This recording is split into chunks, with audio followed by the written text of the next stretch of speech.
حضور سید المرسلین خاتم الانبیاء شفیع المذنبین رحمۃ للعالمین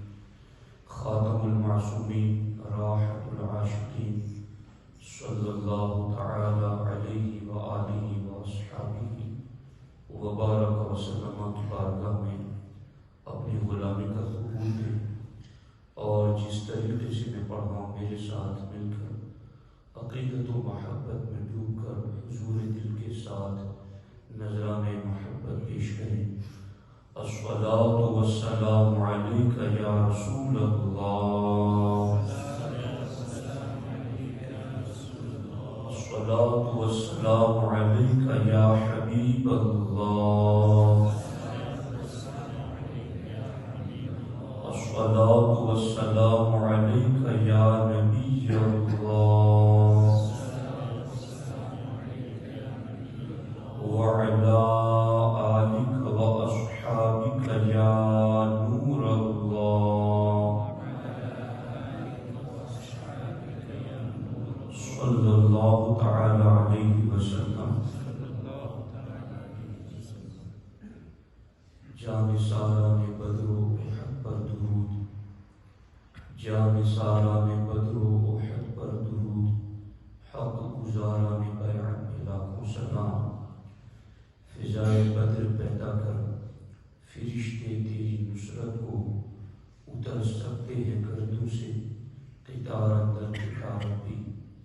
دوستان محترم، اصحاب بدر اور جنگ بدر کے حوالے سے قرآن و سنت کی روشنی میں چند باتیں آپ کی خدمت میں عرض کرنا چاہتا ہوں۔ ہجرت کے 19 مہینے بعد رمضان المبارکہ کی 12ویں تاریخ کو ہفتہ یعنی سنیچر کے دن اللہ کے رسول صلی اللہ علیہ وآلہ وسلم بدر کی طرف اپنے صحابہ کو لے کر تشریف فرما ہوئے۔ در حقیقت بدر کی طرف نکلنے کی ضرورت اس لیے محسوس ہوئی کہ ایک قافلہ مکہ سے کافروں کا تجارت کی غرض سے شام کی طرف جا رہا تھا، اور وہ قافلہ تجارت کا اسپیشلسٹ اس لیے جا رہا تھا کہ اس میں جو بھی منافع ہوگا وہ اسلام کے خلاف استعمال کیا جائے گا۔ تو سارے مکہ کے کافروں نے جو کہ اسلام دشمنی میں جل رہے تھے، وہ سارے اپنا سرمایہ اس قافلے کے اندر انویسٹ کرتے ہیں تاکہ جتنا زیادہ نفع ہو اتنا زیادہ اسلام کے خلاف شدت کے ساتھ وار کیا جائے۔ مگر ہمارے نبی کو اللہ نے غیب داں نبی بنایا ہے۔ اللہ کے رسول صلی اللہ تعالی علیہ وسلم ان کی اس چال کو بھانپ گئے، جان گئے، اور سرکار دو عالم صلی اللہ علیہ وسلم نے چاہا کہ اب ان کو روکا جائے۔ ایک اندازے کے مطابق 50,000 پاؤنڈ کی مالیت کا وہ تجارتی قافلے میں سامان تھا، اور وہ پورا اسلام کے خلاف استعمال کرنا چاہتے تھے۔ تو جنگی تدبیروں میں سے ایک تدبیر یہ ہے کہ دشمن جس ذریعے سے کما کر تمہیں ہلاک کرنا چاہے وہ ذریعہ ہی نابود کر دیا جائے۔ اللہ کے رسول صلی اللہ تعالی علیہ وآلہ وسلم نے حکم عطا فرمایا، من کان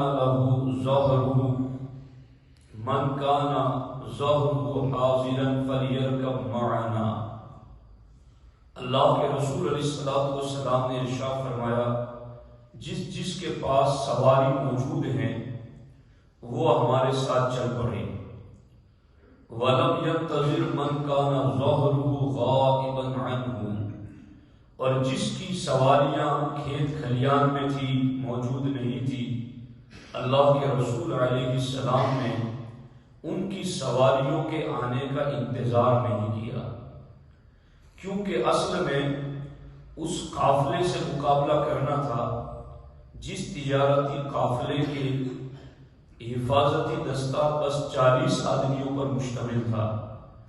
تو 40 آدمیوں سے مقابلہ کرنے کے لیے سارے مسلمانوں کو لے کر جانا اللہ کے رسول علیہ السلام نے ضروری نہیں سمجھا، اور صحابہ کرام میں سے بھی بعض صحابہ نے یہ سمجھا کہ اب 40 لوگ ہیں تو ان کے لیے ہر کسی کو جانا بھی ضروری نہیں ہے، تھوڑی تعداد میں بھی مسلمان جائیں گے تو غالب آ جائیں گے۔ تو اللہ کے رسول صلی اللہ تعالیٰ علیہ وسلم نے جتنے بھی صحابہ کرام آپ کے ساتھ چلے 313 سرکار دو عالم صلی اللہ تعالیٰ علیہ وسلم انہیں کو لے کر کے آگے چل پڑے۔ اب اللہ رب العزت کا وعدہ تھا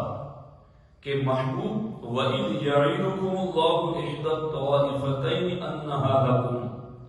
یاد کرو ہمارے محبوب، ہم نے آپ سے وعدہ کیا تھا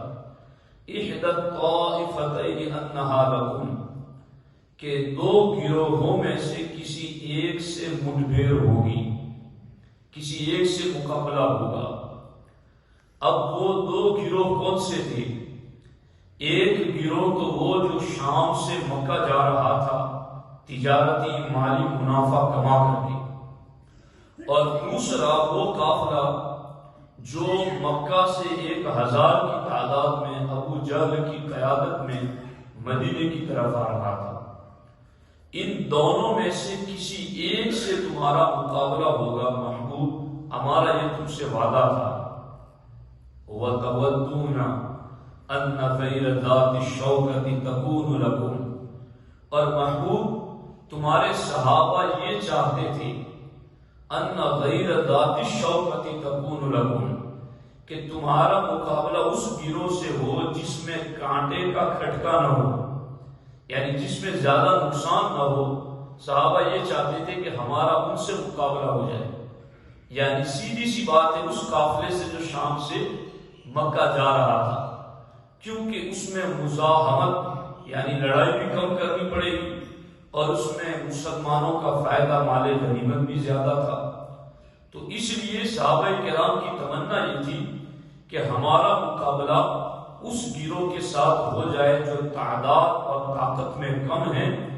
اور مال غنیمت میں زیادہ ہے۔ لیکن اللہ رب العزت کی مرضی کچھ اور ہی تھی۔ اللہ اکبر۔ اللہ رب العزت نے ارشاد فرمایا وَيُرِيدُ اللَّهُ أَن يُحِقَّ الْحَقَّ بِكَلِمَاتِهِ وَيَقْطَعَ دَابِرَ الْكَافِرِينَ، لیکن محبوب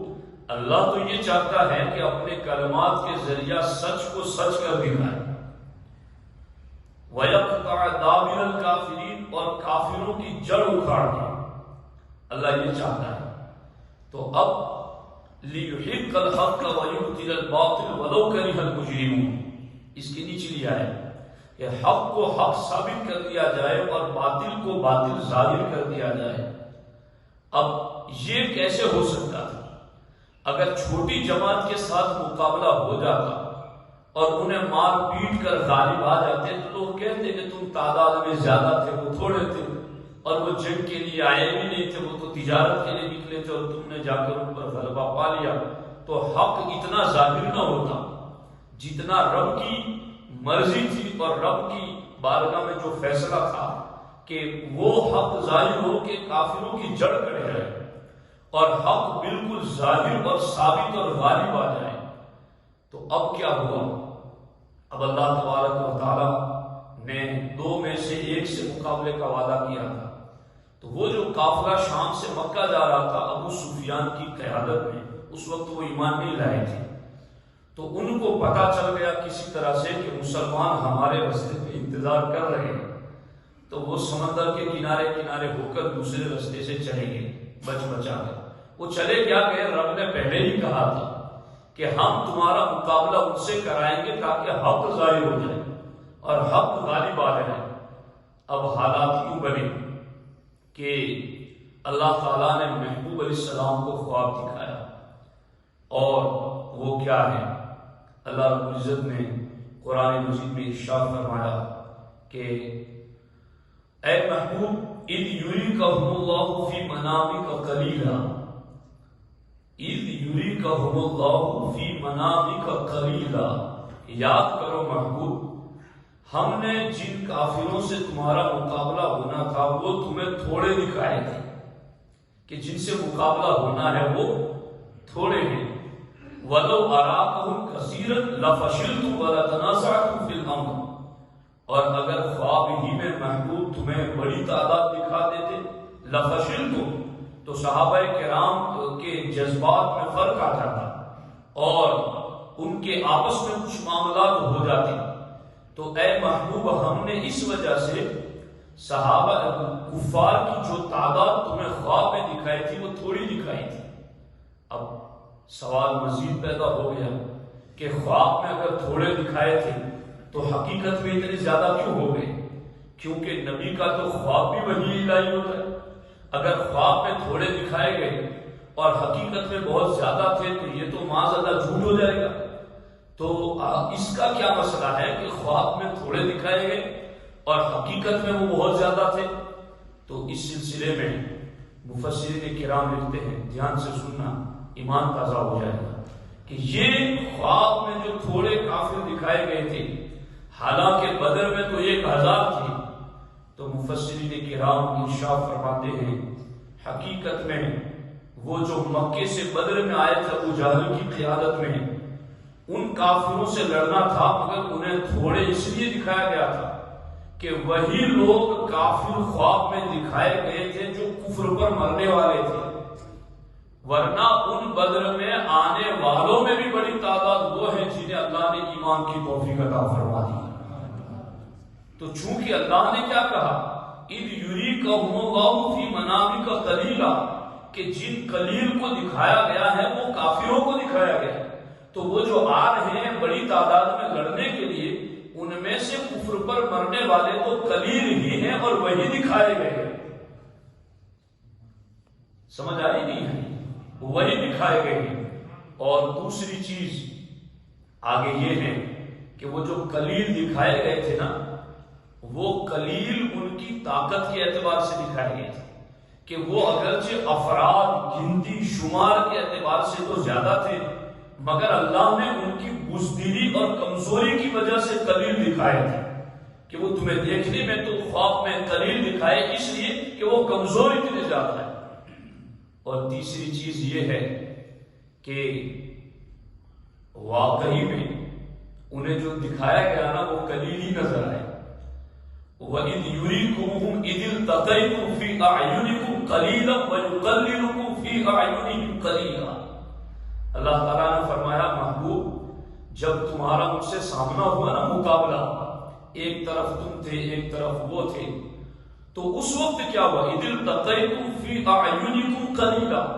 جب تمہارا مقابلہ ہوا اس وقت بھی تمہاری نگاہوں میں وہ تھوڑے ہی تو نظر آ رہے تھے۔ حضرت عبداللہ ابن مسعود جن کا ذکر 2 دن سے چلا بیچ میں آیا تھا، جنگ بدر میں بھی تھے۔ حضرت عبداللہ ابن مسعود کہتے ہیں کہ جب ہمارا سامنے کفار سے ہوا تو میں نے اپنے ساتھ والے سے کہا کہ یار یہ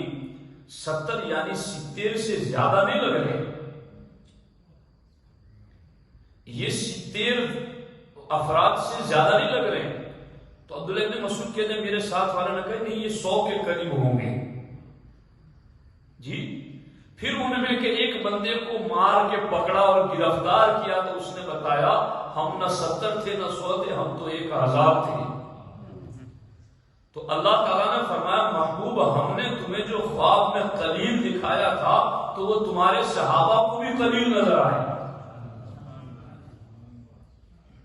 اب صحابہ کو قلیل نظر آئے، جنگ کی شروعات میں صحابہ کو قلیل نظر آئے وہ لوگ، ایسا اللہ نے کیوں کیا؟ ایسا اس لیے کیا تاکہ دل جمی سے لڑے کہ زیادہ نہیں ہے تھوڑے ہیں بس جلدی ختم کر دیں گے۔ اچھا ایمان والوں کو تو وہ تھوڑے دکھائے گئے مگر انہیں بھی ایمان والے تھوڑے دکھائے گئے۔ وَيُقَلِّلُكُمْ فِي أَعْيُنِهِمْ وَيُقَلِّلُكُمْ فِي أَعْيُنِهِمْ، اور وہ جو لڑنے آئے تھے 1000 ان کی نگاہ میں بھی تم تھوڑے دکھائے گئے۔ لِيَقْضِيَ اللَّهُ، کیوں ایسا کیوں؟ انہیں اتنے تھوڑے نظر آئے صحابہ کہ ابو جہل نے جب مسلمانوں کو دیکھا تو اس نے کہا چلو اپنے گھوڑوں سے رسیاں چھوڑو اور ان کے ہاتھ پاؤں باندھ کر کے گھوڑوں پہ باندھ لو، جنگ تو ہونی نہیں ہے، یہ اتنے تھوڑے ان کے ساتھ کیا لڑنا، بس پکڑ پکڑ کے ہاتھ پاؤں باندھ کر کے ان کو گھوڑوں پر ڈال دو، ان کو مکہ لے جاتے۔ ان کو اتنے تھوڑے نظر آئے۔ کیوں ایسے تھوڑے نظر آئے؟ محبوب ہم انہیں 313 پورے کے پورے دکھا دیتے تو یہ پہلے ہی بات جاتے ہیں، اور ہم تو حق ظاہر کرنا چاہتے تھے، ہم تو حق ظاہر کرنا چاہتے تھے، تو ان کی نگاہ میں بھی ہم نے تمہیں تھوڑے دکھائے۔ مگر جب جنگ شروع ہوئی نا تو وہ جو بعد میں ایمان لائے نا اس گروہ میں سے، وہ بھی کہتے تھے تم شروع میں تو تھوڑے نظر آ رہے تھے، مگر جب تم نے جنگ شروع کی تو پتہ نہیں تمہاری فوج کیسے بڑھ گئی۔ تو پھر قرآن میں کہا گیا وہ 3000 فرشتے آئے تھے، وہ 5000 فرشتے آئے تھے، وہ تمہیں زیادہ نظر آ رہے تھے۔ اب آپ دیکھو کہ اللہ رب العزت نے یوں بدر کے اندر انہیں بھیجا، اور یہ صحابہ کرام لڑے، بڑی بے جگری سے لڑے۔ جب حالانکہ آپ غور کیجیے، اس پر تھوڑا توجہ دیجیے کہ 313 تھے اور ادھر 1000، اور ادھر 313 میں ایک گھوڑا تھا اور 80 اونٹ تھے، باقی سب پیدل چلنے والے تھے۔ ادھر 1000 سے بھی کچھ گنتی میں زیادہ تھے۔ ہر ایک کے پاس اونٹ، گھوڑا، اعلیٰ نسل کے اونٹ، اسلحے، سامان، کھانے پینے کی چیزیں، اور ان کے جذبات ابھارنے والی گانے والیاں، سارا کچھ ان کے پاس سامان تھا۔ ہر ایک منزل پر وہ رکتے تھے تو اونٹ کاٹ کاٹ کے گوشت کھا کے آتے تھے۔ اور ادھر صحابہ، رمضان تھا، پہلی مرتبہ کا روزہ رکھ کر کے چلے تھے، مگر یہ ان صحابہ کی عظمتوں کو کروڑ سلام کہ جو مقابلے کے لیے نکلے تھے، ان کا ارادہ تو تھا کہ شام سے آنے والے قافلے کا مقابلہ کرنا ہے، مگر جب 1000 کو بھی سامنے دیکھ لیا تو انہوں نے وہ نہیں کہا جو موسیٰ کی قوم نے موسیٰ سے کہا تھا جب قوم جبارین سے مقابلہ ہونا تھا، فَاذْهَبْ أَنْتَ وَرَبُّكَ فَقَاتِلَا إِنَّا هَاهُنَا قَاعِدُونَ، کہ موسیٰ تم اور تمہارے رب جا کے لڑو، اب تو یہیں بیٹھے، ہم نہیں جائیں گے۔ چھٹے پارے میں ہے نا حافظ سلیم صاحب، چھٹے پارے کے اندر یہ موجود ہے، یہ سورۃ المائدہ کے اندر آدھا پارہ ہونے سے مکمل ہونے سے پہلے جی انہوں نے کہا کہ فَاذْهَبْ أَنْتَ وَرَبُّكَ فَقَاتِلَا إِنَّا هَاهُنَا قَاعِدُونَ، کہ موسیٰ تم اور تمہارا رب جا کے لڑو، اتنی تگڑی قوم سے ہم کیسے لڑیں گے، ہم نہیں لڑیں گے، ہم تو یہیں بیٹھے، اِنَّا هَاهُنَا قَاعِدُونَ، ہم تو یہیں بیٹھے، ہم نہیں جائیں گے۔ مگر سرکار نے جب اتنے زیادہ لوگوں کو صحابہ کے سامنے دکھایا، سرکار نے فرمایا بتاؤ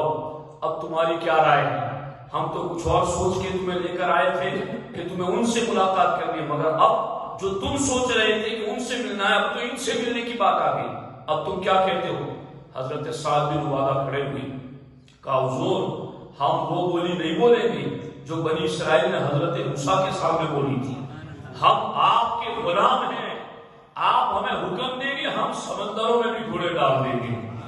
آپ ہمیں کہیں گے تو ہم زمین کے آخری کنارے تک اپنے گھوڑوں کو لے کر کے چل پڑیں گے، حضور ہم آپ کے دائیں بھی لڑیں گے، بائیں بھی لڑیں گے، آگے بھی لڑیں گے، پیچھے بھی لڑیں گے، جب تک ہم میں سے ایک بھی جیے گا آپ کے نام پر قربان ہوگا رہے گا۔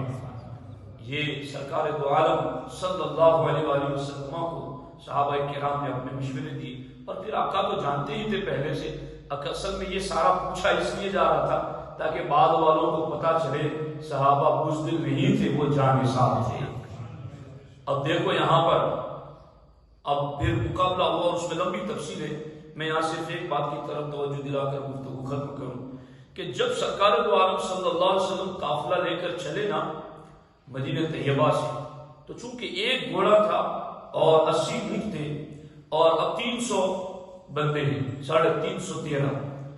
سرکار نے یہ نہیں کہا کہ جس کا اونٹ ہے وہ سوار و باقی پیدل چلے، نہیں،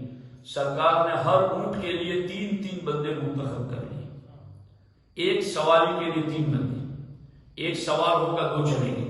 پھر وہ سوار ہونے والا نیچے اترے گا، پھر دوسرا بیٹھے گا، پھر تیسرا بیٹھے گا، یوں اس طرح سے سرکار نے یوں تقسیم کر دیے 80 اونٹ 313 لوگوں کے درمیان۔ حتیٰ کہ سرکار نے اپنے لیے بھی جو سواری لی اس میں بھی ساتھ میں 2 بندوں کو لے لیا،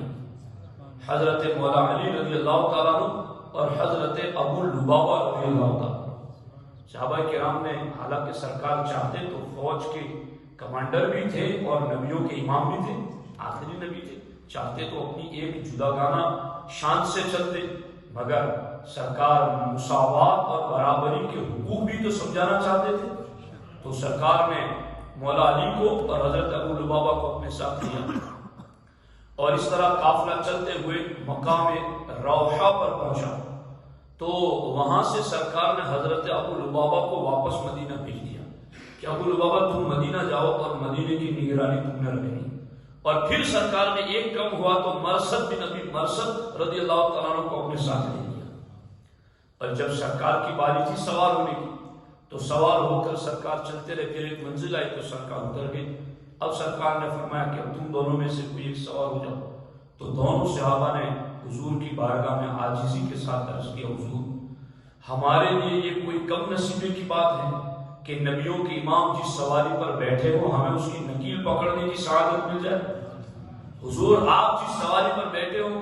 اس سواری کی ٹاپوں سے گرد اڑے اور ہماری آنکھوں کا سرما بن جائے، ہمارے چہرے کی زینت بن جائے، یہی ہمارے لیے بہت بڑی سعادت ہے، حضور آپ ہمیں پیدل چلنے دیں، آپ ہی سوار ہوں۔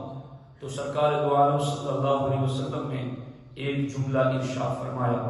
سرکار نے فرمایا ما انتما باقوا منی وما اغنى عنكما من الاجر، سرکار نے فرمایا تم مجھ سے زیادہ تو طاقتور نہیں ہو، میں تم میں سب سے زیادہ طاقتور ہوں، پھر بھی جب میں سوار ہوتا ہوں تو تم مجھ سے طاقت میں کم ہو تو تمہیں سوار کیوں نہیں ہونا ہے؟ ما انتما باقوا منی، تم مجھ سے زیادہ تو طاقتور نہیں ہو، جب میں تم سے زیادہ طاقتور ہو کر کے بھی سواری کر رہا ہوں تو تم بھی سوار ہو رہا ہو۔ اور پھر سرکار نے فرمایا وما اغنى عنكما من الاجر، اور پیدل چل کر کے اجر تم حاصل کرتے ہو تو اس اجر کو حصول کی مجھے بھی تو ضرورت ہے۔ تو سرکار نے پھر ان کو حصہ دیا ان کا اور انہیں بھی سوار فرمایا۔ تو یہ ایک مساوات کا بھی درس ہے۔ بدر کی جنگ کے بارے میں بڑی تفصیل ہے اور ہو سکا تو میں اس کو کئی دنوں تک کنٹینیو کروں گا تاکہ مسلمانوں کو پتا چلے کہ اسلام کی یہ پہلی جنگ ہے، اور اس میں واقعی میں جو اللہ نے فرمایا نا وَيَقْطَعَ دَابِرَ الْكَافِرِينَ کہ کافروں کی جڑ کاٹ کے رکھ دی، واقعی میں ایسا ہوا کہ آئے تھے بڑے تم تراک سے، بڑے ناز و انداز میں کہ اب 1000 ہے، وہ بھوکے پیاسے ہیں اور وہ آئے اب ان کو پکڑ پکڑ کے رسیوں میں باندھ کے لے جائیں گے۔ ابو جہل تو اتنی بکواسات کرتا تھا کہ ان کا تماشا دکھائیں گے مکے والوں کو کہ دیکھو یہ نیا مذہب بنانے کے لیے چلے تھے، یہ ہم انہیں باندھ کے لائے، حرم میں ستونوں کے ساتھ باندھ دیں گے۔ تو یہ ساری چیزیں تھی سامنے۔ تو اللہ تبارک و تعالیٰ کی بارگاہ میں دعا ہے رب ذوالجلال ہم سب کو ان کے فیوز و برکات سے مالا مال فرمائے۔ اللہم ربنا آتنا فی الدنیا حسنہ وفی الآخرۃ حسنہ وقنا عذاب النار۔ اللہم رب اغفر لی ولوالدی وللمؤمنین یوم یقوم الحساب۔ ان اللہ وملائکتہ یصلون علی النبی یا ایھا الذین آمنوا صلوا علیہ وسلموا تسلیما۔ اللہم صل علی سیدنا و مولانا محمد وآلہ وصحبہ وبارک وسلم۔ وأفوض أمري إلى الله إن الله بصير بالعباد وصلى الله تعالى على خير خلقه وعلى آله وصحبه أجمعين برحمتك يا